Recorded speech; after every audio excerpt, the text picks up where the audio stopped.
Beach here in the capital city of Kansas. For the next hour, we'll be talking all things Washburn football and Washburn basketball. That is right. The Washburn Ichabod basketball teams have started practice. They are a week in, and they are gearing up. The Washburn women, they play in 11 days. That is right. They play on the 30th. Actually, 10 days, actually. They play in 10 days. The Washburn men, they play on November 1st against Manhattan and the Kansas State Wildcats. So we'll talk a little hoops with head coach Brett Ballard, now entering his 6th year as the head coach of the Washburn Ichabod. So a lot to get to here at Skinny's Sports Bar and Grill. Coming out here to Skinny's. Great food, great drink specials every single day, including coming up on Sunday, the Chiefs taking on the 49ers. You can come out to Skinny's, love great food, great drink specials, giveaways anytime the Chiefs are in action. And it works out very, very well when it comes to the weekend. You got KU playing at 11 o'clock, Washburn playing at 1, and then you got K-State playing at 7. So head on out to Yeager Stadium as the Washburn Ichabods will be taking on the Central Oklahoma Broncos for homecoming at Yeager Stadium. 1 o'clock with the kickoff, 12:30 pregame coverage on mycountry1069.com, as well as Country 1069 on the FM dial. We've got a lot to get to. We're going to recap the game against the Northwest Missouri State Bearcats. We will take a peek at Central Oklahoma and their four-game winning streak, and another edition of Questions from the Former from another Washburn Ichabod. For the all-time winningest coach in Washburn history, head coach Craig Shirk, joining us here at Skinny Sports Bar and Grill, as it is homecoming. So we got Yell Light Hell tonight. That's going on right now over at Washburn. You got homecoming festivities and everything, which means maybe a little bit longer halftime. But it's always fun to see a bunch of people come back for the homecoming game. And it's been a while since you've been at the friendly confines of Yeager Stadium. This is the year that you have 5 home games and 6 road games. Now, of course, it might happen again next year because they redo everything. They do it in years of 2. But Washburn hasn't played at home since Emporia, so it's been a while since you've been at Yeager Stadium. Yeah, it has. It would be nice to be home, and homecoming's always fun. It seems like it gets bigger each year. The tailgating and the parade and all that stuff it makes the game even more exciting. And hopefully we play really well. We haven't played that well at home. We had our opening game against Lincoln, and we played okay, won, and then we lost the last 2 home games. And last year we were undefeated at home, so we'd like to really show what we can do. We've played better on the road for whatever reason, and but hopefully we come out with a lot of enthusiasm and play very hard. UCO, like you mentioned, is playing very well. Coach Dorrell knows the league very well. He was very successful at Northwest, obviously, and he's got them playing well. And right now they're 5-2, we're 4-3. So hopefully we really play well against them and show the home crowd how good a team we have. Well, the Washburn Ichabods 4-3, coming off a loss to Northwest Missouri State, essentially at the gun. The Ichabods put up 30 points, though, on the number 1 defense in the MIAA and a top 5 defense in the country in the Northwest Missouri State Bearcats. But the Ichabods come on just a bit shy against Northwest Missouri State. And when you look back at that game as a whole, boy, the thing that comes to my mind is the start of the game, the offense really had a hard time getting going. And then, man, really once the middle of the second quarter happened, your offense almost didn't get stopped. I mean, it was a clicking machine. Kellen Simoncic, I thought overall, with the team that he played and how well he played, I think that was his best game as an Ichabod. Not many people are going to throw for 314, get sacked 7 times, throw for 3 touchdowns, and run a touchdown in. That's an incredible performance from Kellen Simoncic on the road in his first start in Bearcat Stadium. I thought he was terrific, and the old adage is we didn't lose, we ran out of time, basically, is what occurred in that one. Yeah, like you said, Northwest defense is very good, and their rush is extremely good, as you can tell. We didn't move the ball well at all in the first quarter, and they had control of the game. Against a team like that with such a good defensive line, you've got to get those first downs. And since we weren't getting the first downs, you're not wearing them out, and they stay fresh. They can dial up a lot of different things. We were kind of getting third in longer situations. We did miss on one third and short. But once you can get some first downs, get into their second D line, you kind of wear them out a little bit. And we really did. Like in the second half, we had things going a little bit. I was really proud of how our kids responded. So we got down, came back, got a field goal, and they jumped ahead of us 2 scores. And we scored right before half and made it a 1-score game. But then Northwest did a great job right before half. And we thought we were going to force a field goal. They ended up getting a pass in as a touchdown, and so went in at half on a downer. We thought we were going to go in the half on an up note, just down 6 points, and instead we go down 13 points, and they score with hardly any time left. But the way our kids responded coming out at half, the second half, I was really proud of. Well, what changed for the offense? Because you didn't get stopped essentially in Right. the second half, and in the second half, long possessions for both teams. There wasn't a whole lot. When you had the football, you'd better score. And you put up 3 touchdowns in the second half. Yeah, we started doing better on third downs, obviously. I thought Kellen, like you said, really kind of got in a groove, and he made some key plays. He made some plays with his legs. He made some really key third down throws. Our receivers made some great plays, great catches. I thought our defense really hung in there because they had a really long drive in that third quarter and could have possibly gone to a 3-score lead, and we hung tough. 14-play drive that resulted in 0 points. Yeah, I think we had a big sack and then got them out of field goal range, and we had really bad field position because of that. So the offense was starting inside the 5, and one I think was the 2-yard line, and we moved the ball, didn't get any points, but we flipped the field a little bit, and then it was like we broke the ice, and I think we scored 20 fourth quarter points, and got it to it. When we scored the first one, we got it, hey, we're only down 6, and we felt like we had the momentum. Defense did a really good job, got it back to the offense. Yeah, we were kind of hot. Big 3rd and 1. Yeah. They go Wildcat quarterback. And big. Boy, Caden Spencer coming out of nowhere with the big 3-yard tackle for a loss. They got a punt, and then guess what happened? Yep. Peter Apple catches a touchdown. Because all Peter Apple does is catch touchdowns. That's right. He did. He made a really nice play. Kellen saw the one-on-one coverage, put it out there, and Peter outfought the defensive back for the ball and made the play. So we go up. It was kind of midway through the fourth quarter, 7 minutes or so, I think, and we're up by 1 point and feeling really good. And like Northwest usually does, they make it tough on you. We went down and scored, and then we answered again. But I was proud of the way our kids just kept coming back, and because it's easy to make that comeback, and then when they score and go ahead, you can kind of go, oh man.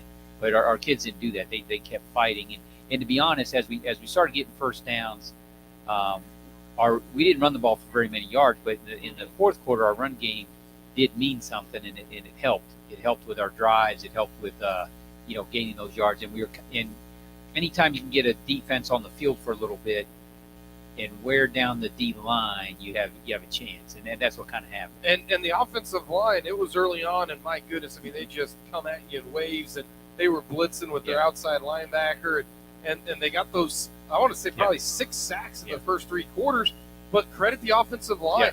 They, in order to put up 20 points on Northwest Missouri State, who were previously giving up just 15 points a game, you put up 20 in a single quarter, your offensive line is giving Kellen Samansa plenty of time. Yeah, and we were having to throw. The way their coverage is, they're pretty much packed underneath, so a lot of the throws were downfield a little bit, so it takes a little time to develop and crossing routes, and we started hitting on those, and we did. We had time, and I thought Kellen did a really good job. I thought that was his grittiest game, toughest game. He obviously had to bounce back from some sacks and some hits, and then the way he scored the last touchdown was just awesome. He just saw that he could run it in, and got a nice little block from Peter, but he got in the end zone. We obviously at that time we thought it was a game winner.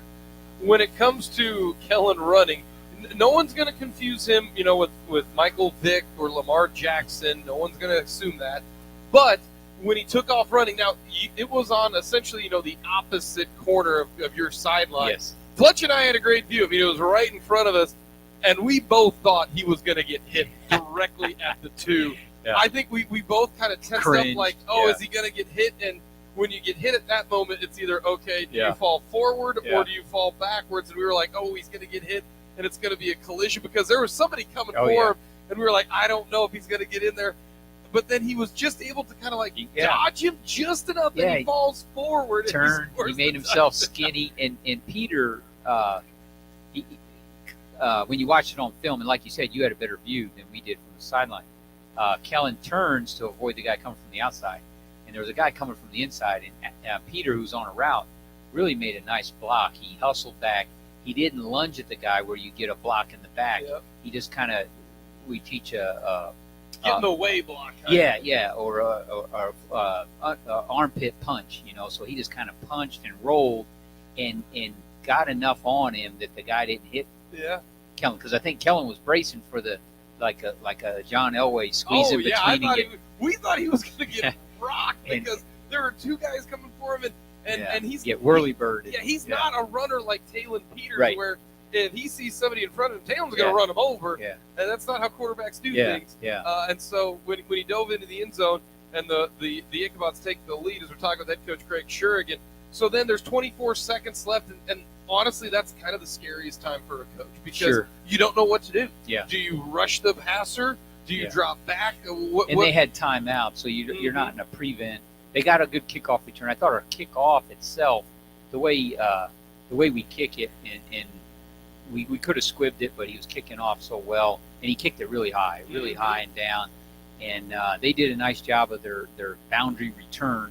And we had a couple guys kind of get out of their lane a little bit. But anyway, they got a good return. So the 38 isn't terrible, but it's not. You wanted them on about the 20. And then they had a couple nice little plays over the middle and connected. But they had the timeouts were big because they had the full field. Yeah, and when you have those timeouts, you can almost add another 20 seconds per timeout, right? So they had a lot more time than appeared on the clock because of those timeouts. But they did a great job. They 20 yards, and they're in field goal range, and they lined up and made it. I was hoping for one of the great sailing to the right. It looked like it was close, but it didn't quite. It wasn't wide right like we needed. We needed Scott Norwood to kick. Yeah, we needed wide right. That's wide what we right. needed. Instead, they got Justin Tucker back there, who's now 10 of 10 kicking field goals this year. Yeah. But it's that can be a deflating loss. Yeah. So how did this team respond, you think? Yeah, and that one, those losses like that, they sting. And so, we talked about it. One thing we do come back on Sundays, Sunday afternoon, win or lose. And, we had a meeting about it. We talked about it and said, hey, you got to confront it and kind of, face it and get better from it. And we have, key plays that we do as a team. We call, whether they're good or bad, it's teaching moments, and we showed some of the good and the bad, and to say, hey, these are the plays we got to make. We got to be, smarter in some of our decisions. I did a really bad job at the end of the game because we had we should have been ready for a 2-point play because we knew we were going to go for 2, right? Because you don't want to go up by 2 points, you want to go up by 3, and we had to take a penalty. We weren't organized well enough, and I was too excited about the touchdown, and but we had good 2-point plays. We have a number of them, and when you back up to the 8, they're not as good. A little different. And the play we ran really wasn't great. It's a lot better from the 3 than the 8. We should have been more in a drop back mode. We used a sprint out and a little pick corner route, and it's really good on the 3 because the jet route that could be in, and from the 8 it's not as good. It just wasn't a good. I did a poor job there, so I cost us from getting to where we have a 3-point lead, and then a field goal just ties you. So we kind of talked about all that as a team and said, hey, there were mental mistakes, from myself, and then obviously we didn't make the play that we needed to in the final defensive drive before the half, and the drive before the half and the drive at the end of the game were kind of key components, but. Then we talked about, hey, we got a rebound. We got a good team coming in on homecoming, and by Tuesday we got to reset everything. I do have to ask this because both Fletch and I were very surprised at the delay of games because you guys don't normally get delay of game penalties, right? And both we were like, there's something wrong because through 6 games you guys were not like this, and it just seemed off. Yeah. And then finally in the third quarter, Fletch and I said, Fletch, I want you to look at the clock, and I want you to tell me exactly when it starts. Yeah. And I remember J.J. Letcher caught one of his terrific passes, and he caught it, and he got tackled. And right when he hit the ground, the play clock started. Yeah. And it was quick. Yeah, Did it seem Yeah, quick so to you? And so after kickoffs too, we haven't had an issue with it, but they when they're down, they set the 40-second clock, and they were fast with it. And Oh, then we yeah, I were mean, it was probably slow getting out, but it didn't seem like we were slower than usual. And the rule used to be that they would go 25-second clock on free kicks or whatever. But I think with TV and all that stuff, they're trying to speed stuff up. Now we don't have an issue in D2 with TV, so there's no problem with game time. But they decided to do this, and then different places are in anyway, it gets set a little bit quicker sometimes. guy got said to me, I'm going to say 2 or 3 seconds, Yeah. because I remember one time J.J. Letcher caught it, Yep. and then he was on the ground, and they started the clock immediately. There wasn't like a 2-second pause, Right, because that's before what you you're get it- supposed to get it do. set and You all get that set stuff. 1001, 1002, and then you hit it, because most of the time you were going to snap it within, because you get in a groove. Yeah, you we get in a usually rhythm. don't run into No. time.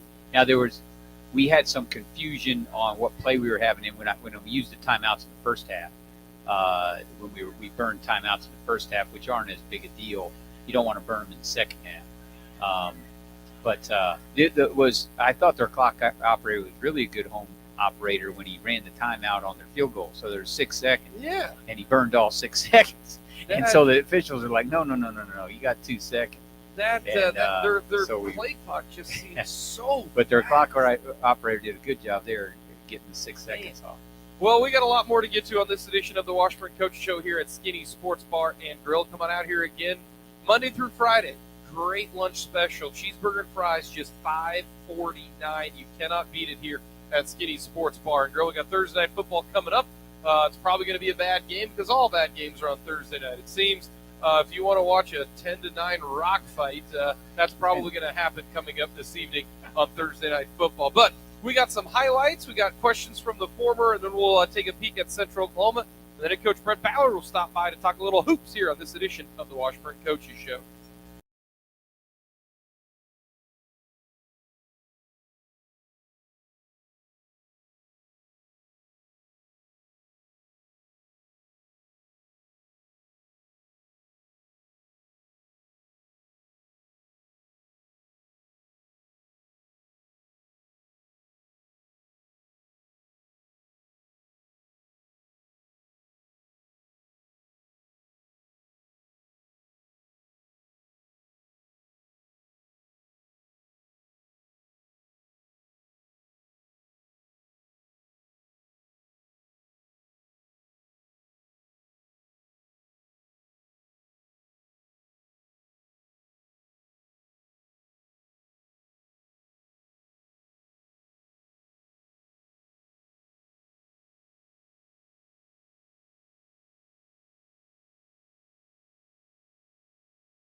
So there's some of the highlights for the Washburn Ichabods and the Northwest Missouri State Bearcats.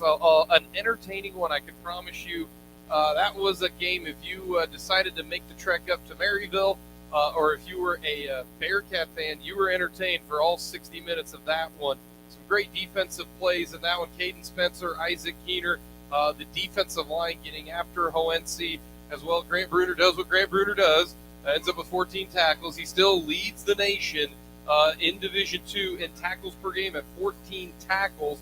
And what's incredible about that is, like I always try to look at other teams when you look at this, but Grant Bruner has got 94 tackles on the year. The leading tackler for the Central Oklahoma Broncos has 40. Grant Bruner has 94. That's incredible. Man, that's a lot. Incredible. As we're talking with head coach Craig Shure here on the Washburn Coach Show, getting some highlights from the Ichabods' 32-30 loss to the Northwest Missouri State Bearcats, as Washburn back at home at Yeager Stadium. They got 2 more home games, and it's going to be some great games. Central Oklahoma this Saturday, 1 o'clock kickoff, 12:30 pregame coverage. And then in 2 weeks, Pittsburgh State comes to town, which very well could be looking at a number 1 seed in the region. They are undefeated right now, and Washburn could really play a spoiler in that.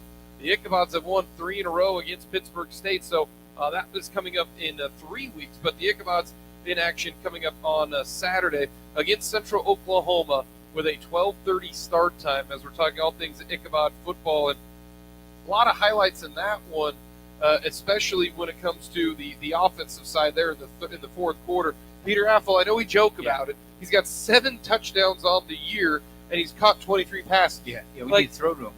That's incredible. All he does is catch touchdowns, it seems. But, man, there were some big plays. Tice Brown catching a big touchdown. I thought that was a big game for Tice. Had a huge one.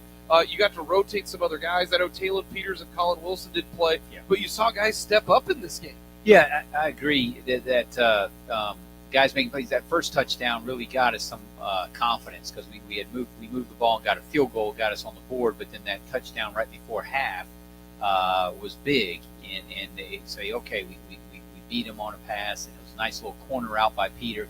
Like you said, Kellen saw him right away, put it on him, and he's tough to bring down. So him getting in the end zone is like you said, he's got a knack for it. And then your highlights were awesome, and guys made plays. I mean, Northwest doesn't make a lot of mistakes on defense, so you're going to have to outfight them for the ball, and that's what Peter did on that fade. We had a nice little play design with Tice. The receivers kind of crossed each other.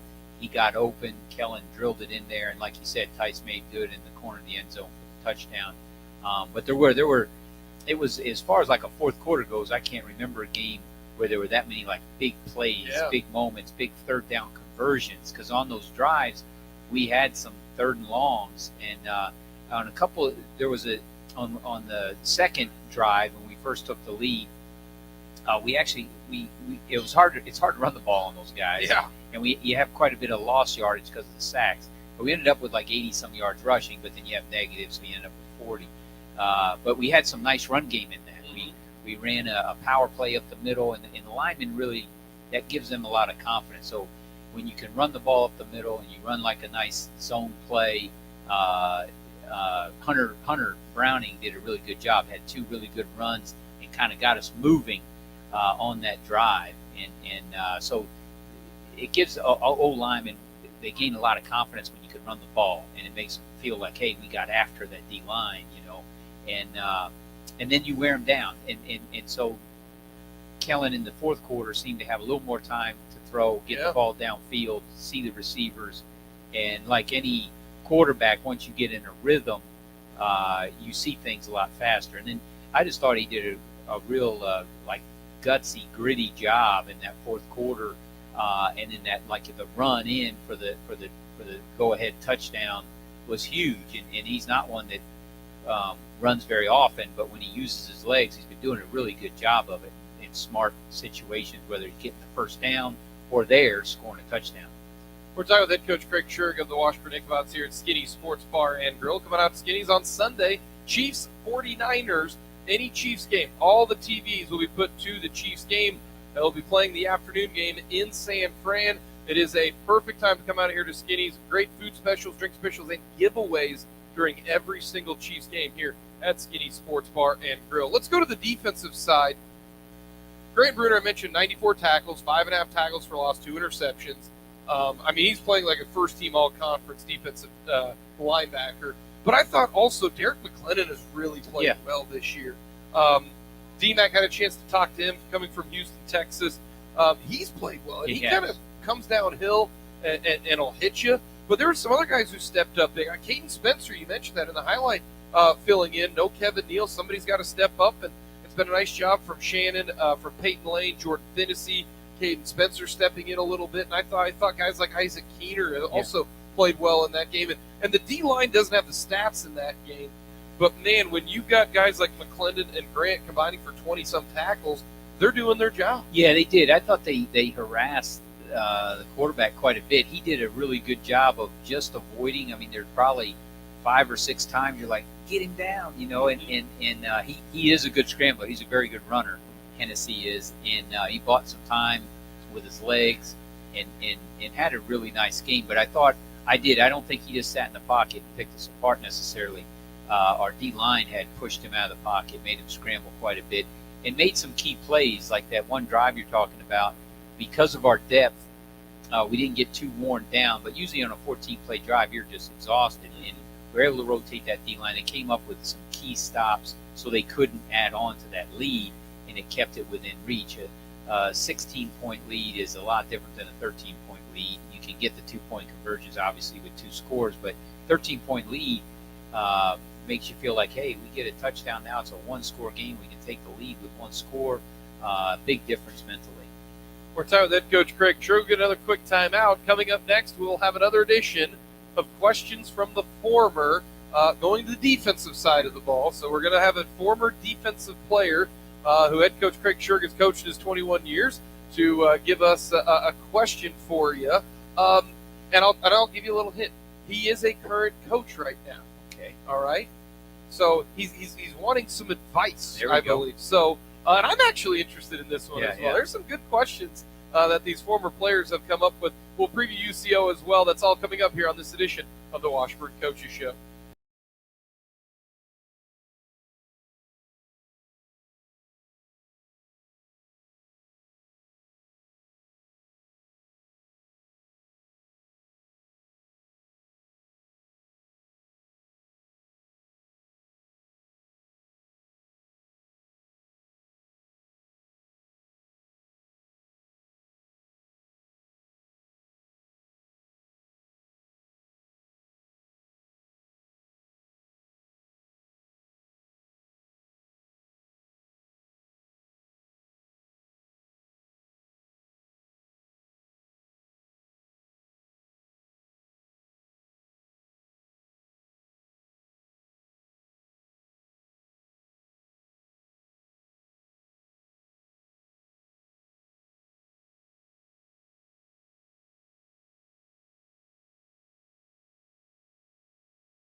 gauge here in the capital city of Kansas.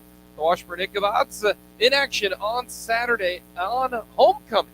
1 o'clock kickoff at Yeager Stadium against the Broncos of Central Oklahoma. The Broncos have won 4 in a row. We'll get to the Broncos here in just a little bit, but it's time for another edition of Questions from the Former, where I reach out to a former Washburn Ichabod football player, someone in your previous 21 years of coaching, and I asked him, hey, do you got a question that you'd like to ask Coach Shurk? Is it about a specific game or a specific story? Was there something funny, or do you have something a little bit more serious? And so I reached out to a former defensive player, and it wasn't recent, but it wasn't, 10 years ago, kind of in the middle.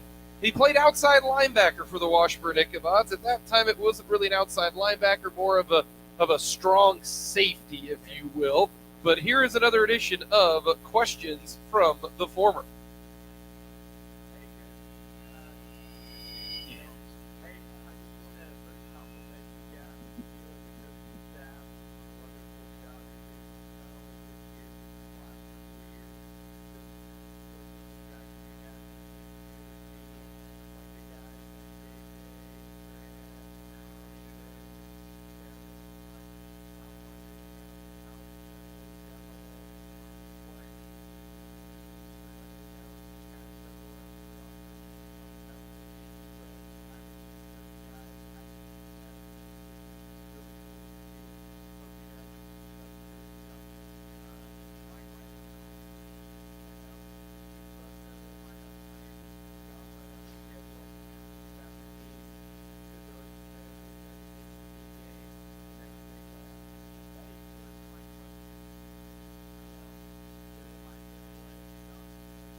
So that is Peter Fanninsteel, Silver Lake native and Silver Lake Eagle product, asking head coach Craig Shurk. First of all, a little shout out. He's proud of what the Ichabods are doing. And that's what's fun is because Peter Fanninsteel, when he was a senior, those guys right now were there. They've been here so long. They've been here so long. The guys who redshirted, who ended up, in 2017, because Peter's last year was the Hot Bowl, going down to Angelo and beating Angelo State.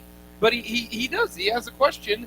Now, I know what you do kind of in fall camp, but for those of you who don't know, he asked basically, what do you do to decompress? What do you do to decompress? Because it can't be football all year long. I actually just saw a tweet. The Broncos coaching staff is sleeping at the facility. That ain't good. That means something's going wrong. So what do you do to kind of decompress, or is it football 24/7? Yeah, I don't sleep at the office. I know that. But, I don't have a cot or anything. I know some places do. Michael Wilhoit, when he was with the Saints, he said they actually have a coaching area where they have cots for the coaches to sleep. My goodness. He was doing that, yeah. And, Peter, obviously Marty Fanninsteel and Peter Fanninsteel are related, and we were great to get Peter here as I think they're cousins, right? Yep. And we were after Marty, we got Peter, and Peter was a great player. And that Hot Bowl, I think he had a touchdown. Yeah, so that was real cool. Yeah. And but he played a really good. He strong started safety. 3 years. Yeah, he was good. Yep, very good player. He was a really good offensive player too, and I think won state championship at Silver Lake, and was a good receiver. And then we moved him over to defense, and he was a joy to coach. Just classic kid. Does all the work, does extra. Made our job easy, and it's cool to see him coaching. And I know he's got a growing family, and I think he'll be very successful as a coach because he's the type of player that you knew would be. I exercise. I try to do something at least every day. Fridays, the way our schedule is different than high school. Friday mornings, For the most part, I try not to have anything like booking. Sometimes I can't get away from it, and I have to do something. But that's kind of like because you're on 7 days a week when you're in season, and so you play on Saturday, and then Sundays are busy because you're on to the whether you win or lose. It's a lot more fun watching after a win, but you have to get on to the next opponent. And that's why when we bring the guys in on Sunday too, just for that reason.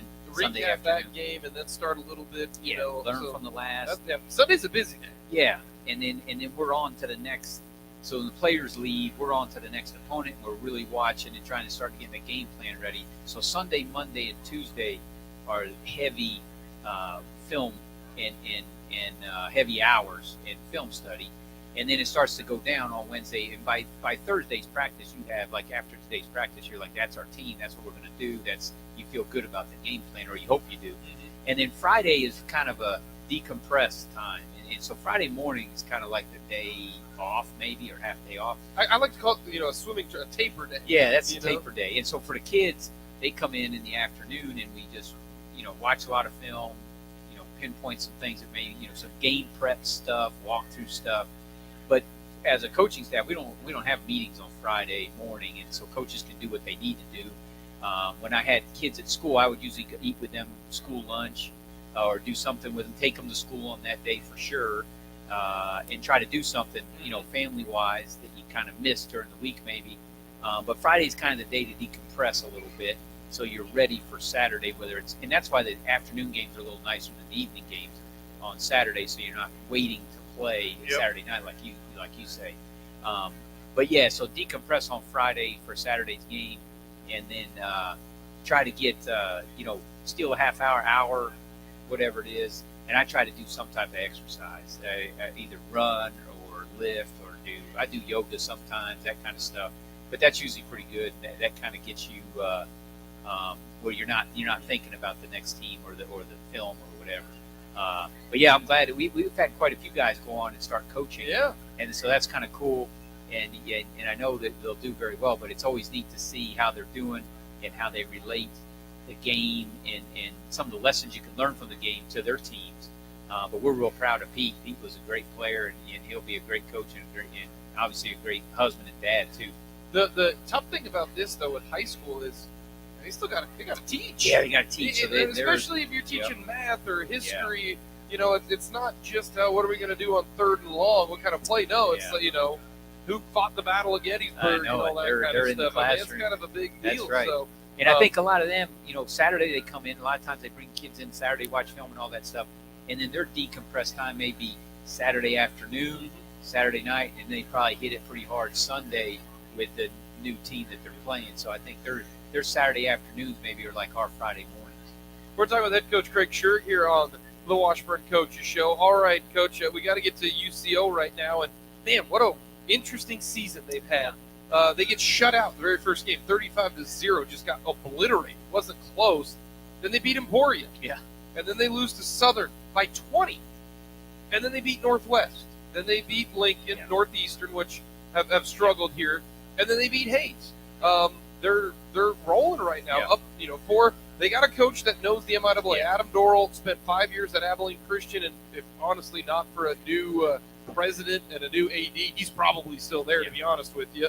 But he comes to UCO. He's got a unique offense, so many misdirection stuff. Their defense, I think that may be the thing that's surprising the most is how good their defense is playing. It is. We saw their game. We studied their game actually on both sides of the ball because we played Western early in the season.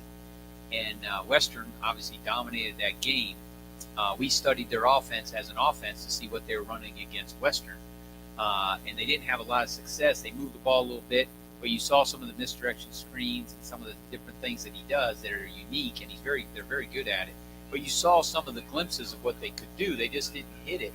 And Western obviously played very well. And then you saw Western's offense really run the ball really well against UCO, but UCO has fixed that. Those guys are in their gaps now. They run kind of a unique defense. It's a little like Central Missouri's. They're a 3-man front with 3 linebackers, and they jump in and out of a 4-man front, and they jump into double eagle, and they do various things. But they're very sound in the secondary, and they don't give up a lot of big plays. But their defense is up there ranked in the conference. It's in top 3 in a lot of categories, and they've got them playing hard, and now they're playing confident. And with the record that they have, they're playing with confidence, and that's half the battle. So we're facing a good team. After that first game, I was going, good, UCO's going to be down, and they're not. No. They're playing really well. And when we've played, during the course of our tenure here, when we played UCO, they've been coming off of some wins, and we've always had tough games with UCO. Yep. It does, year in and year out, whether Doral's there or previous coach, they've been a tough out for us. They've always played well. Well, Coach, 1 o'clock kickoff. Best of luck against the Broncos of Central Oklahoma. Appreciate it, Jake, and come out for homecoming. That is head coach Craig Schurig of the Washburn Ichabods. Coming up next, it's starting basketball season. That is right. November the 1st in Manhattan, head coach Brett Ballard is going to hand Jerome Tang his first ever loss as the head coach of the Wildcats. We will talk about how he's going to get that done. Basketball started a week ago. We'll preview the basketball season coming up next year on this edition of the Washburn Coaches Show.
Sports Bar and Grill for the final time here as we are talking all things Washburn athletics. And I say athletics because the football team will be in action on Saturday. Starts at 1 o'clock, 12:30 pregame coverage right here on the Country 106.9, mycountry1069.com. So coming out to Yager Stadium, watch the Ichabod take on Central Oklahoma. Just 2 more home games. That is it. 2 more home games. Well, I can tell you this. The Washburn basketball team has practiced for almost a full week. October 15th is when the basketballs are actually allowed on the court. They've gone through boot camp for, I think now this is the 6th year. I did not get invited to participate in the Washburn boot camp. Apparently, head coach Brett Ballard is afraid that an old man is going to outrun and maybe is in better shape than his current players. But basketball has started. We bring in the head coach of the Washburn men's basketball team. In 5 years, he's won 104 games, just 49 losses, 45 and 15 in MIAA play. Won the MIAA tournament in 2021. Went back to the NCAA tournament last year. Made it to the second round before falling in the second round up in Sioux Falls. They had a fantastic year. Anytime you win 20 games in Division II, it's a great season. If you win 22 games and you're in the MIAA, it's a really good season. Head coach Brett Ballard is joining us, and I'm still waiting on that invite for boot camp, but I understand if a couple of your guys don't want to get, I'll beat them in a zipper or a down and back once. In our sport, you don't get a break every 7 seconds, right? You don't get to huddle up. You don't get that 35-second break? No, you don't. That's We don't not get how it that works. in our sport. So, I do respect football guys. Don't get me wrong, but the You're an conditioning's indoor a little, sport. You play in AC. a little let's be real. different. We play a little longer at a time. I don't know that, and I'm, I know you're chasing your kids around, so you probably do have a little cardiovascular work at home, chasing the little tykes. But That is true. I'm not so sure. I would actually love to see that. I'd love to have you out for a day of boot camp and see how long you could last. Well, let me rephrase that. Last year, you did, but I couldn't because I had appendicitis surgery. Oh, yeah, you're up anyways. Your kids are up at 6 a.m., you tell me every day, so you're already Yeah. up at that time. You might as well just bring them up, let them run around the gym, and you can get some conditioning in. How was boot camp? It was good. We had a really good boot camp, actually. We lost 3 starters, 3 really good players, and so this was kind of the first test to see, all right, what are our returners going to do, and how do the new guys handle some adversity? And it was good. We had one of our better boot camps, honestly. We got a group of guys that's in pretty good shape, and knock on wood, we're a little bit healthier than we were at this time last year, so that's been positive. And boot camp was good, and we've had a fairly good first week of practice. This morning we weren't pretty good this morning, but other than that, I've been pretty pleased.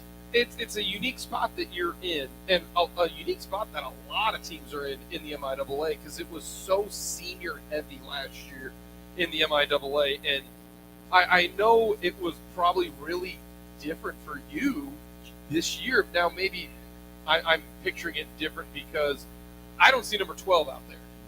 That's a different spot to be. He was kind of the first guy that you really recruited. Tyler Guyman, not there anymore. Your floor general, one of the best basketball players in Washburn history, to be honest with you, the numbers that he put up. But then I don't want to forget Jalen Lewis, 4-year starter for you guys, all-time three-point leader. Johnny Klossing, big fella inside, really had some great games as an Ichabod. Guyman's the one that you look to most going, what are we going to do without 12? But I don't want to forget number 42, and I don't want to forget number 20, because Jalen Lewis and Johnny Klossing both really good. I mean, those are 3 guys that were pillars of this team for 4 years. Yeah, no question. I mean, it's hard to replace guys like that. Just from a talent standpoint, they were really terrific players. Obviously, Guyman, just an incredible leader, competitor, and how he ran the point guard spot. He could score, guard, and distribute. Jalen Lewis, the way he shot it, and could score the ball. And Johnny was a force inside and a good defender and a solid rebounder. So it's anytime you lose good players like that, it's going to be a challenge. I think that's somewhat exciting to me, though. I've kind of enjoyed the off season of, I'm going to miss those guys, but figuring out, all right, what do we have? What do our freshmen look like? How are we going to have to play different? What different roles are guys going to have to play? Who's going to be willing to, ready to step up? A big focus on, how do we maintain our standards and our culture? Trying to have a foundation in place where any good program loses players, but new guys come in and okay, here's how we do things. Here's the standard. Here's how we run practices and drills and workouts.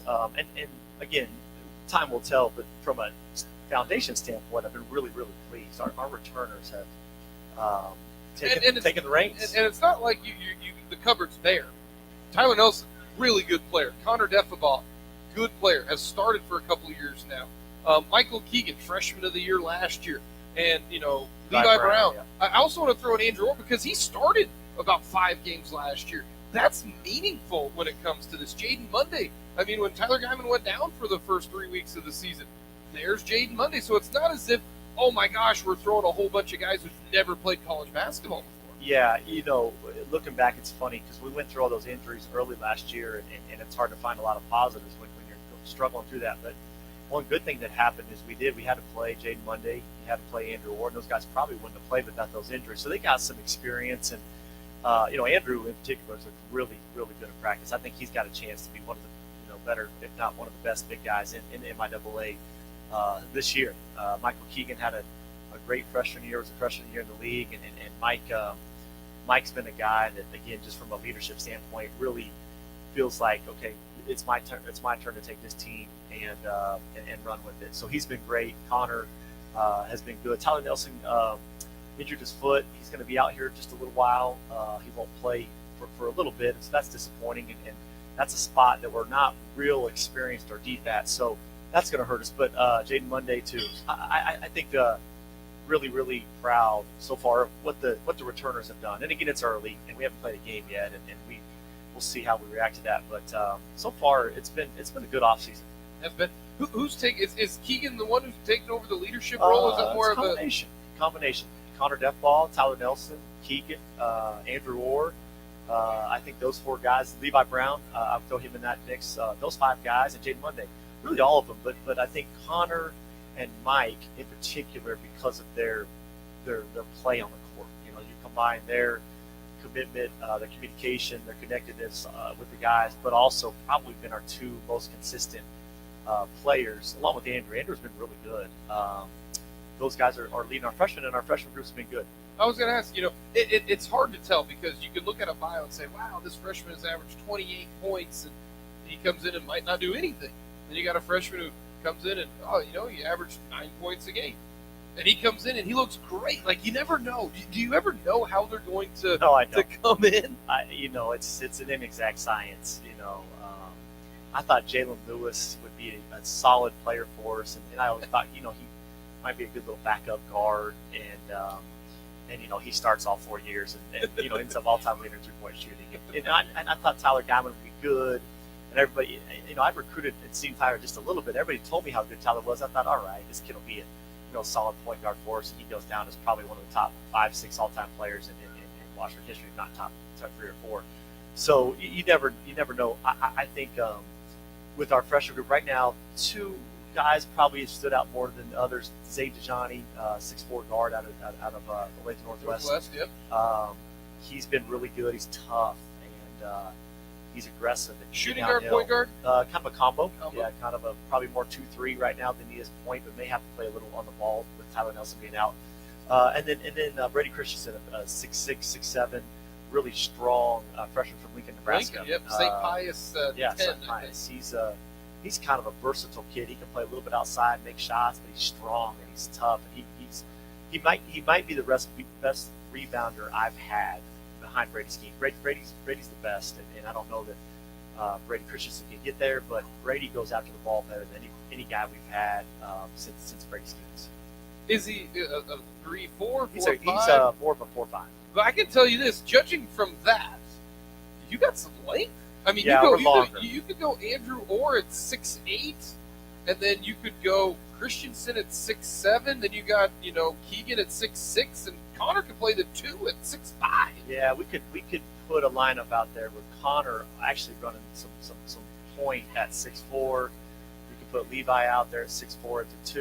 You could put Mike Keegan at 3 at 6'7". You could put Brady Christensen at the 4 at 6'7", and you could put AO at there at 6'8". We're going to be longer, which that doesn't always translate, but we haven't. That's been a little bit of an issue. We've been one of the smaller teams in the MIAA, and again, my two small guys were really good, but I do think we'll be longer and should be bigger. Which the other thing I think it'll help us hopefully rebound a little better. We haven't been as good at that as we need to be.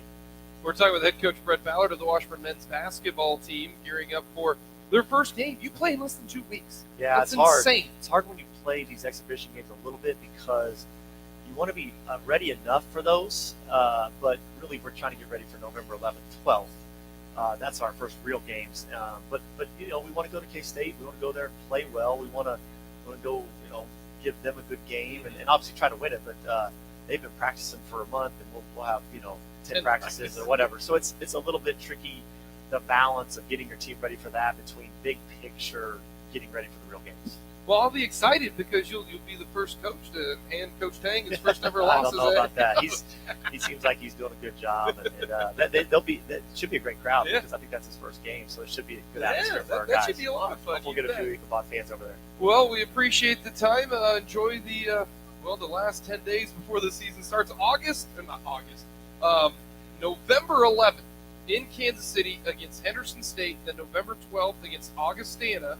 Then the first home game, folks, mark it down.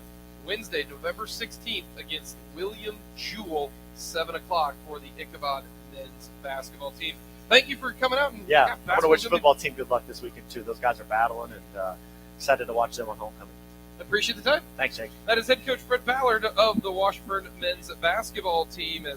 I'm excited for this upcoming season. It should be a lot of fun to see a lot of youth for the men's basketball team as they, again, start things off on November 1st in Manhattan against Kansas State for exhibition play. That'll do it here from Skinny Sports Bar and Grill. Coming up Saturday, 1 o'clock kickoff, 12:30 pregame coverage. It's homecoming. Out there to tailgate in the north parking lot. Should be a lot of fun. Ichabods and Broncos. So for head coach Craig Shurg, head coach Brett Ballard, studio producer Evan Davidson, I'm Jake Vaughn saying so long from Skinny Sports Bar and Grill.